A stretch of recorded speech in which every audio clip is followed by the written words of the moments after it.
I'm Alex Morash, and let's queer up health.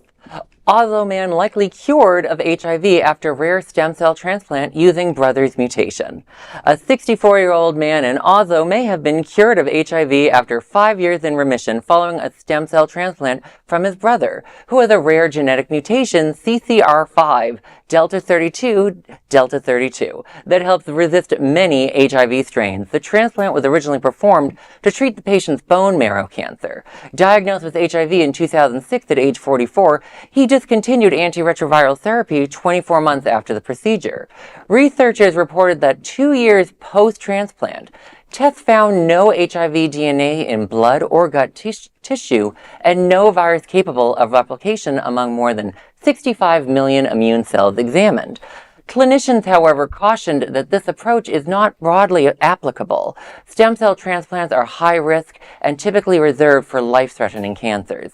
Matching donors are rare, and the CCR5 Delta 32 mutation occurs in about 1% of Northern European populations.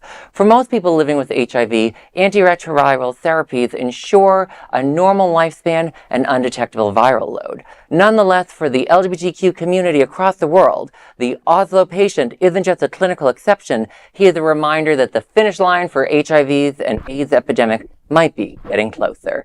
This is a much nicer, more positive article than the other things we discussed. It's great. I did check that this is not the first time a transplant like this has happened. There's been about 10 people that have been cured in this way. It's wonderful. I know it's not something that can be for everyone, but it's just glad to hear. It's always a nice thing. It's hopeful, right? And that's why we're here to deliver the news and also give our opinions on it, right? The reality is that this is super high risk.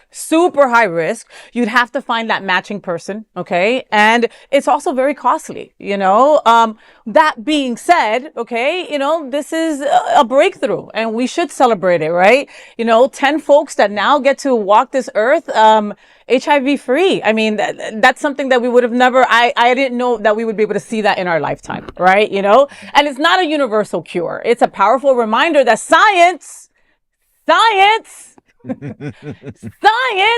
not stigma, could end HIV in our lifetime, maybe. Years before that big Cheeto guy was in the White House, we were on the way to maybe eradicating HIV/AIDS in our lifetime by 2030. I don't see that happening anymore, unfortunately, with what's happened in the last couple of years.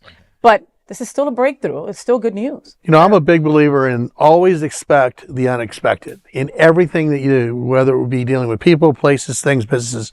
And anytime that this type of research is happening, anytime that you're dealing with anything that has to do with HIV/AIDS, whatever test it might be, whatever vaccines over in the Philippines, here, there, always expect the unexpected, because you never know where the really it thing will be for a full-on vaccine, a full-on cure. That next nerd that will take that and make it something more things sustainable. come from the most unexpected places, and always expect the unexpected. Exactly. People forget one of the reasons we were able to get the mRNA COVID vaccines is because we've been working on on an HIV vaccine with an mRNA vaccine for decades now. It's so important, the HIV research, for that alone. And you never know what could have come of that. Yeah. Yeah. John? I remember when I was a kid, and I didn't understand things, but I remember on the news there was this great story that the first person had an artificial heart transplanted into them. And then, I'm a kid, I go about, and then 77 days later, the man died. And I thought, that's very sad, because this didn't work. But everybody was saying, no, this is a really good thing. He lived 77 days on this. And of course, over the past 35, 40 years, heart transplants, extra things like that have become almost normal. And that's what you hope this is. And you put 1,000 treatments out there, and this is one of them. And maybe someone learns, we can mutate the gene a little further. Clearly, I'm not a doctor, but I'm not afraid to play one on TV. And things will get better. So like someone said, someone does the research and then somebody else will come along, pick up that and go further. I actually said the next nerd will pick it up and make it into this incredible thing that saves so many lives, right? I mean, that totally is possible. And I meant nerd in a super sexy way because I'm in love with nerds and nerds are hot.